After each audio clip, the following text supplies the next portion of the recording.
주시는 하나님 말씀을 통해서 믿음이 주시는 네 가지 축복에 대해서 같이 생각해 보기를 원합니다.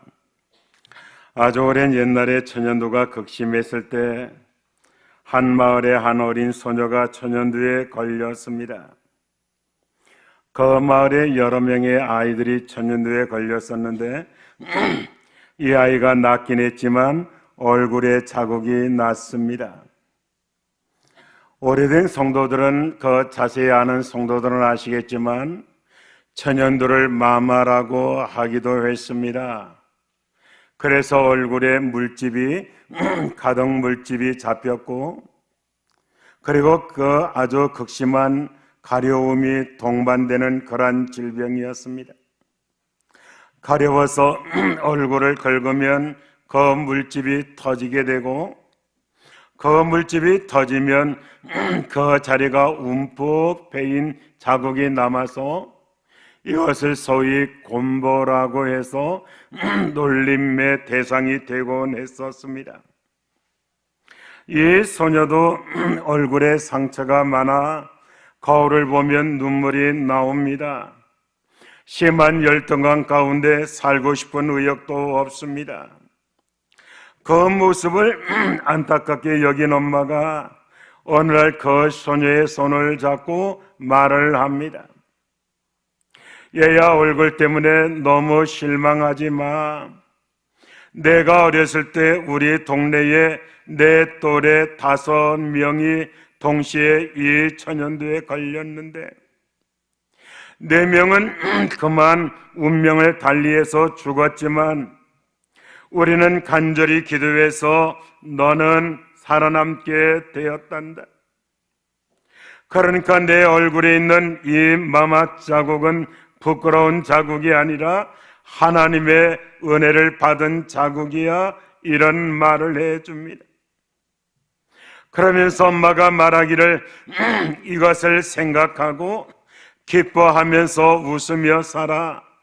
그러면 하나님이 반드시 복 주실 거야, 이렇게 말을 합니다. 엄마의 말을 듣고 난 후부터 이 소녀는 자기 얼굴로 하나님의 은혜를 간증하기 시작합니다. 그런데 그때부터 이 소녀에게 길이 열립니다. 좋은 대학도 가게 되었습니다. 그리고 공부도 잘해서 미국에 유학도 가게 되었습니다. 유학 가운데 좋은 남자를 만나 용기를 내어 프로포즈를 했습니다. 결국 성공을 해서 결혼에 골인을 했습니다. 바로 이분이 뉴욕 최대의 퀸즈 한인교회 한진관 목사라는 분이십니다.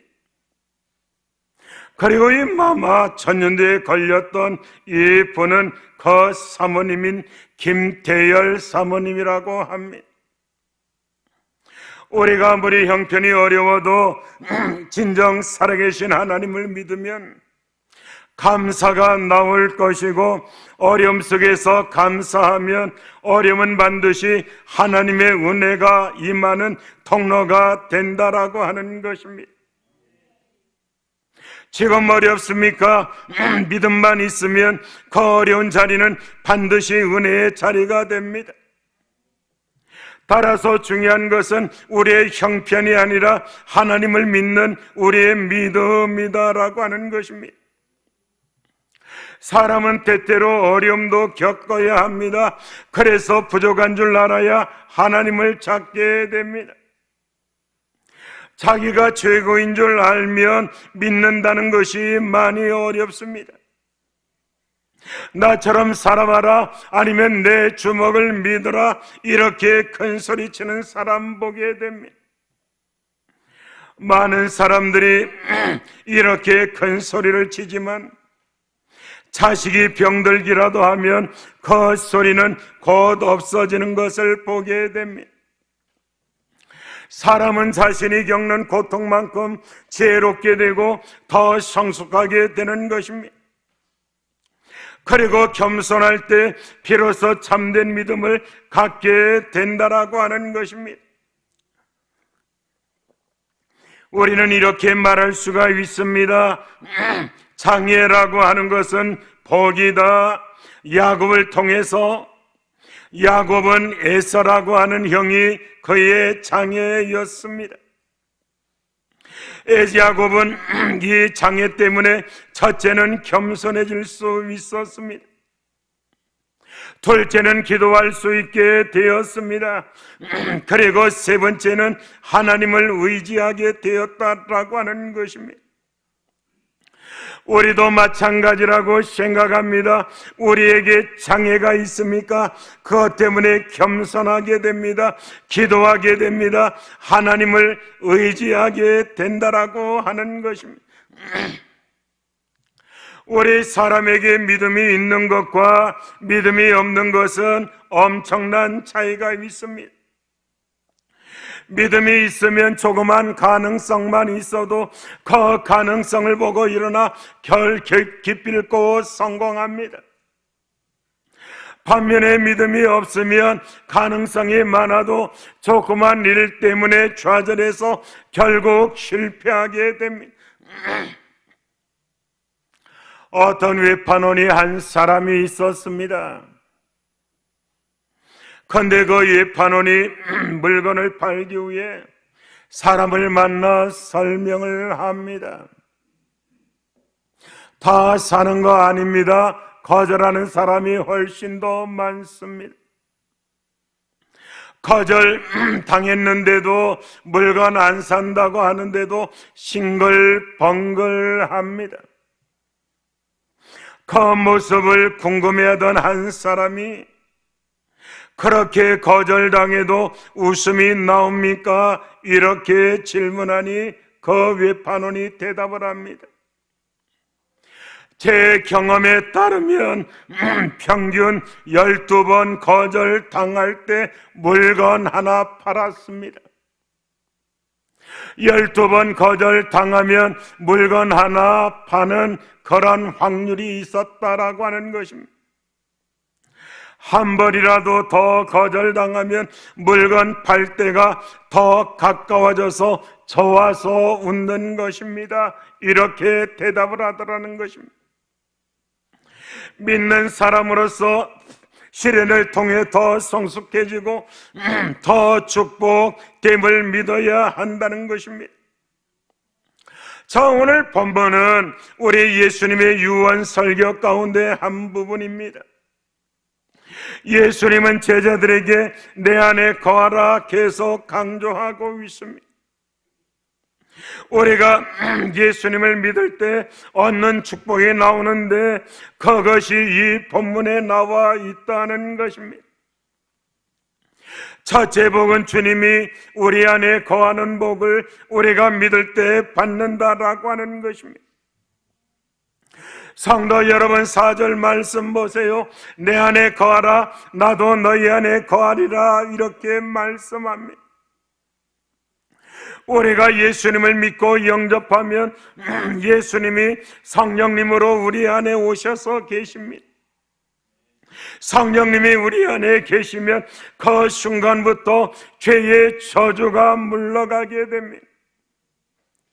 그러면 우리는 구원받은 존재가 되어 천국 가게 되고 마음의 천국이 이루어지게 된다라고 하는 것입니다. 마음의 천국이 이루어지면 내가 바꿀 수 없는 것을 받아들일 수 있는 평안이 생깁니다. 그리고 반대로 내가 바꿀 수 있는 것은 바꾸려고 하는 용기와 열정이 생기게 됩니다. 그리고 바꿀 수 있는 것과 바꿀 수 없는 것을 분별할 수 있는 마음의 그런 능력이 생기게 된다, 분별력이 생기게 된다는 그런 말입니다. 성령님이 우리 안에 오시면 그때부터 육적인 생활은 영적인 생활로 바뀝니다. 성도 여러분, 육적인 생활과 영적인 생활이 어떤 차이가 있을까요? 다른 차이가 있는 것 아닙니다. 육적인 생활은 사람을 바라보는 생활입니다. 하지만 영적인 생활은 하나님을 바라보는 생활입니다. 사람을 바라보면 불만과 불평이 생기게 되겠지만 하나님을 바라보면 만족과 평강이 생긴다라고 하는 것입니다.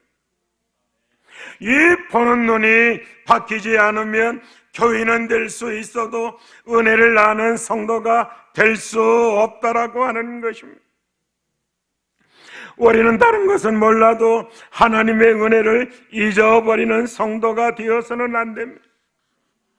조금 어렵다고, 조금 힘들다고, 조금 내 뜻대로 안 된다고 하나님을 향해 불평하거나 원망해서는 안 된다라고 하는 말입니다. 우리 막내가 어렸을 때의 일입니다. 자전거를 사달라고 졸라서 저 창녕에 살고 있었을 때인데 그 자전거 저 언양에 가서 제일 좋은 자전거 그 당시에 그곳에 있는 한 대를 사서 이 자전거 좀 작고 단단한 자전거였습니다. 선물로 아이에게 주었습니다. 그 며칠 후에 제가 배가 몹시 고픈 시장기가 있어 이제 교회 집으로 돌아오는데 우리 막내가 호빵을 하나 들고 먹고 있었습니다. 맛있었는지 조금씩 아끼면서 떼어 먹는데 제가 본능에 의해서 성아나 아빠한테 한 입만 달라고 부탁을 했습니다. 그러니까 막내가 아빠가 자전거도 사줬고 많이 도와줬으니까 생각하고 그런지 몰라도 여기 있어야 하면서 내주더라고요. 제가 그것을 받아서 막내처럼 조금만 떼 먹었으면 좋았을 텐데 본능에 의해서 으앙하고 반 이상을 뚝 잘라 먹고 말았습니다.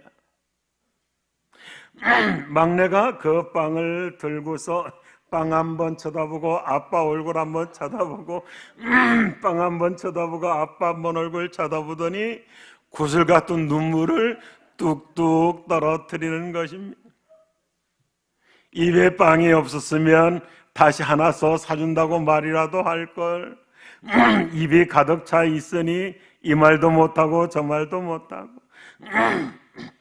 그러더니만은 우리 막내가 저보고 하는 말이 아빠 진짜 내 아빠 맞아요 그런 말을 하더라고요. 할 말이 없었어요. 그러더니만은 두 번째 하는 말이 더 충격적인 말이에요. 아빠는 진짜 목사님 맞아요 그러더라고요. 정말 어떻게 생각하면 정이 떨어지는 그런 말이다. 자전거도 사주고 지금까지 해준 것 생각하지 않고 빵 하나 가지고 그렇게 말하느냐. 그때 나도 상처받았다고 말할 수가 있습니다. 사람이라고 하는 존재는 평생 잘해주다가도 한 번만 못해주면 부모 자식 간도 형제 간도 부부 사이도 다 이럴 수 있겠구나 이런 생각을 해보았습니다. 정말 그렇습니다. 사람은 아무리 잘해주어도 한 번 잘못한 것 같으면 그것만 생각하고 10번 잘해도 한 번 허물이 드러나면 그 허물만 기억하는 경우가 참 많다고 생각을 합니다. 부모가 자녀를 위해 다 쏟아붓습니다. 자신의 환경도 쏟아붓습니다. 자신의 젊음도 쏟아붓습니다. 심지어 자신의 물질도 다 쏟아부어도 부모가 늙어서 조금 달라고 하면 짜증내는 자녀들 많이 있습니다. 우리에게는 그런 모습이 없습니까? 우리는 항상 하나님의 은혜를 기억하며 살아가야 합니다. 일이 잘 풀려도 우리가 내가 잘나서 그렇다 생각하지 말고 하나님의 은혜로 알아야 한다는 말입니다. 여러분, 사랑관계, 인간관계는 내 짐을 상대방에게 맡기려고 하면 틀어집니다. 내가 가지고 있는 문제, 내가 가지고 있는 이 환경, 내 짐을 다른 사람들에게 맡기려고 하면 정말 틀어지고 탈진하게 됩니다. 그러나 하나님과의 관계는 내 짐을 하나님께 맡기려고 하면 할수록 관계가 더 좋아진다는 것입니다. 하나님은 힘을 주시고 능력을 주시고 하나님께 나와 내 짐을 맡기는 모습을 기쁘게 여기고 맞아주신다라고 하는 것입니다. 하나님은 고통을 없애주시는 하나님이 아니라 고통을 이기게 하시는 하나님이십니다. 고통을 통해서 하나님의 사랑을 더 깊이 맛보게 하시는 하나님이십니다. 세상에서 가장 크고 중요한 축복은 바로 동행이다라고 하는 것입니다. 우리가 믿음이 있으면 우리 주님의 동행을 우리는 그 현실적으로 이룰 수 있다라고 하는 것입니다. 그 다음에 두 번째는 열매를 많이 맺는 축복입니다. 5절 말씀을 보세요. 우리가 예수님 안에 있으면 열매를 많이 맺게 된다고 합니다. 믿음은 영혼이 구원받아 천국 가는 복만 있는 것이 아니라 이 땅에서도 복이 있다는 것입니다. 믿음의 축복 가운데는 치유의 건강의 축복도 있습니다. 성공과 행복의 복도 있고 가정과 번영의 축복도 있습니다. 우리가 예수님 안에 있으면 30배, 60배, 100배 이상의 열매를 맺을 수 있다고 말씀하고 있습니다. 반대로 예수님을 멀리하면 그것은 가장 실패하는 길인 것입니다. 5절 말씀 끝부분을 보세요. 나를 떠나서는 너희가 아무것도 할 수 없음이라 이렇게 말씀하고 있습니다. 예수님을 떠나면 일이 되는 것 같아도 전혀 되는 것이 아니라는 말입니다. 인생의 성패는 예수님을 모시느냐 예수님을 멀리하느냐에 달려 있다라고 하는 것입니다. 하나님은 우리 인생이 열매를 많이 맺는 인생 되기를 원하십니다. 아브라함을 우리가 볼 때 하나님은 아브라함을 열매 맺는 인생으로 부르셨습니다. 나는 복의 근원이 되어 너를 축복하면 나도 축복하고 너를 저주하면 나도 저주하리라. 그러나 성경을 보면 아브라함도 약점이 많이 있었습니다. 친척과 아비집을 떠나라고 했는데 조카 롯을 데리고 떠나가고 있습니다. 그럼에도 하나님은 아브라함을 쓰십니다. 아브라함은 이스라엘과 아랍 백성의 조상이고 15억이 넘는 기독교인의 믿음의 조상이라고 합니다. 성도 여러분, 아브라함이 위대한 것이 아닙니다. 하나님이 위대하시기 때문입니다. 우리도 약점이 참 많이 있습니다. 부족한 것이 많이 있습니다. 그러나 우리가 예수님 안에 있고 예수님을 믿으면 우리를 축복하시고 복의 근원으로 삼아 주신다라고 하는 것입니다. 우리가 열매라고 할 때는 두 가지를 생각할 수 있습니다. 하나는 생활의 열매입니다. 형통과 축복과 풍성입니다. 그리고 남에게 구워주고 베푸는 인생이라고 하는 것입니다. 넘치는 축복의 삶입니다. 들어가도 나가도 복을 받는 삶입니다. 정말로 이 생활의 열매를 받을 수 있어야 합니다.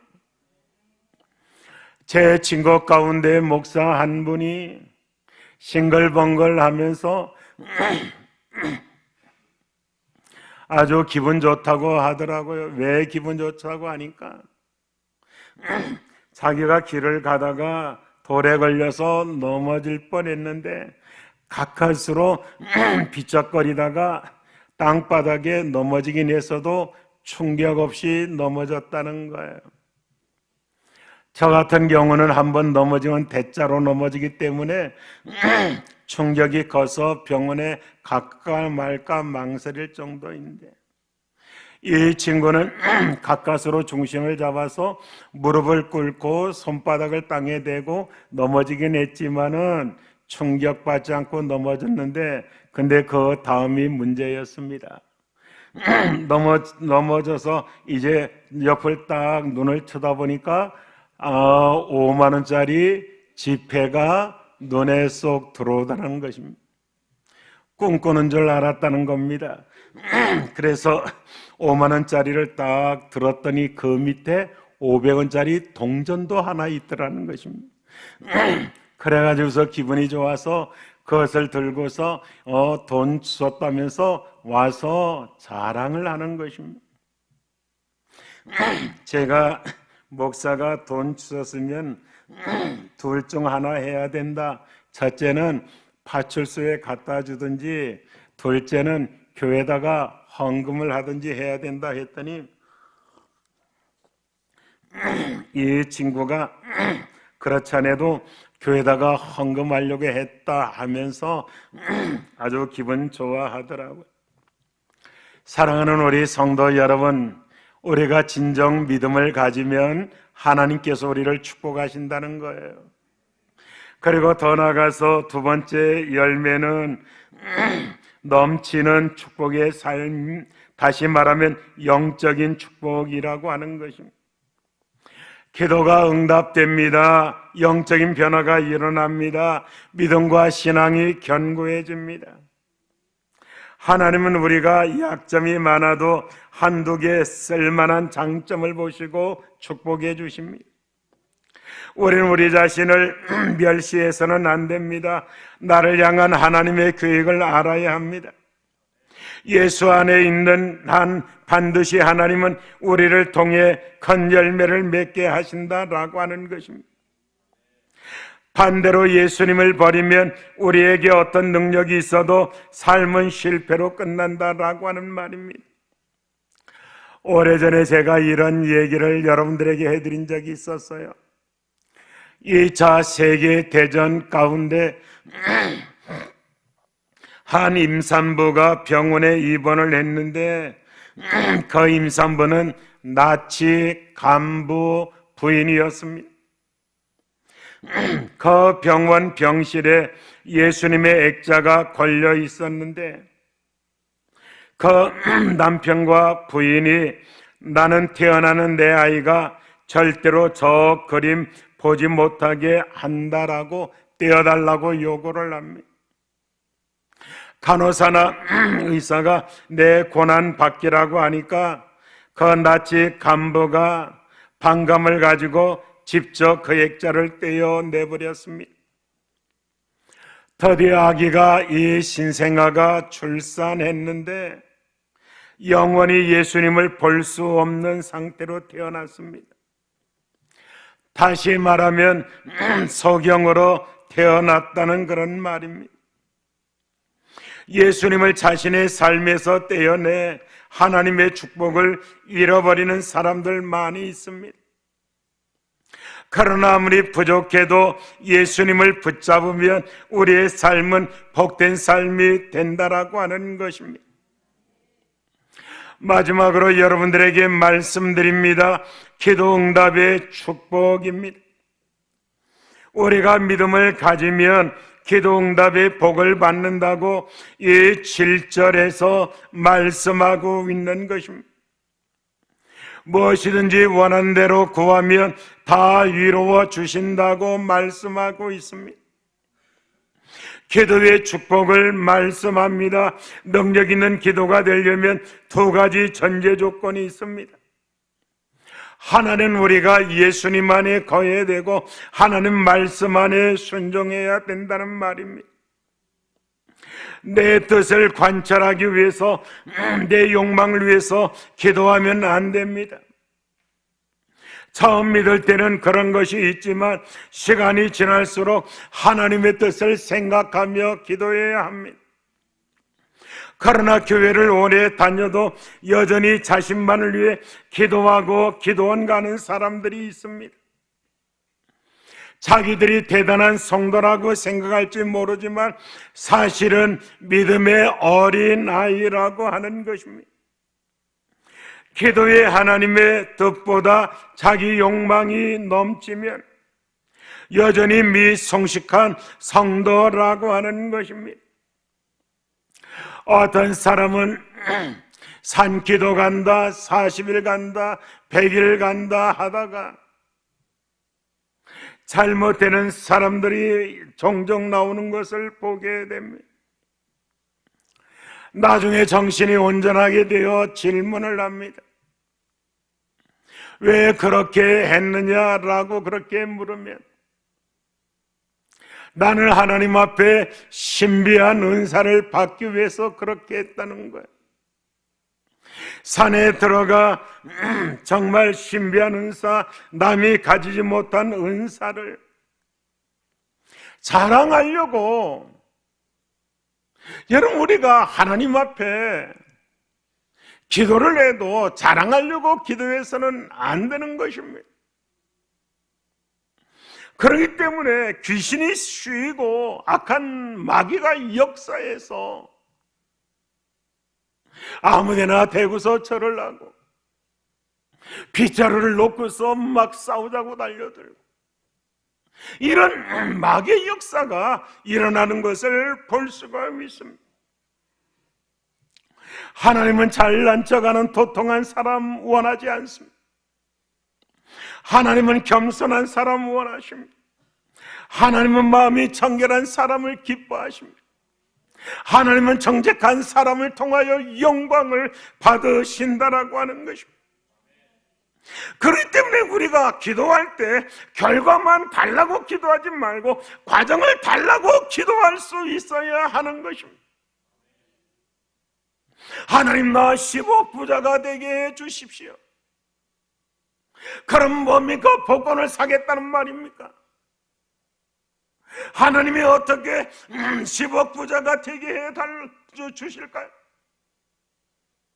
결과만 놓고 기도하지 말고 과정을 위해서 기도하라고 하는 것입니다. 성실한 마음을 주십시오. 정결한 마음을 주십시오. 부지런한 마음을 주십시오. 그리고 정말로 하나님 앞에서 바른 마음을 주십시오. 그럴 때 하나님께서 복 주시지 않느냐라고 하는 말입니다. 우리가 고속도로 타고 가서 마산이라고 하는 곳에 가면은 커다란 돌에다가 이런 글자를 새긴 것을 읽어볼 수가 있습니다. 바르게 살자, 이 말입니다. 얼마나 사람들이 바르게 살지 못하면 그런 엄청난 자연 속에 바르게 살자라고 쓴 글을 그 돌을 마을마다 입구에 세워놓겠느냐라고 하는 거죠. 예수 믿는 사람이 천만이나 된다고 말하면서 그렇지 않습니까? 예수님을 믿는 사람이 천주교와 합하여 천만이나 된다고 말을 하면서 저 바닷물은 3%만 그 3%의 염분 때문에 저 바닷물 전체가 싱싱한 푸른 파란 물이 되는데 정말로 이 나라 5천만 가운데 천만이나 되는 20% 이상이 예수님을 믿는 사람이라고 하면서 얼마나 우리가 바르게 살지 못하면 이 세상이 이렇겠느냐라고 하는 그런 말입니다. 쉽게 말하면 부자 되게 달라고 기도만 하지 말고 좋은 일 더 달라고 기도하십시오. 사명감을 가지게 해달라고 기도하고 그 땀을 흘릴 때 그 땀을 기억해 달라고 기도해야 합니다. 정말로 하나님께서 우리를 돕기를 원하신다라고 하는 것입니다.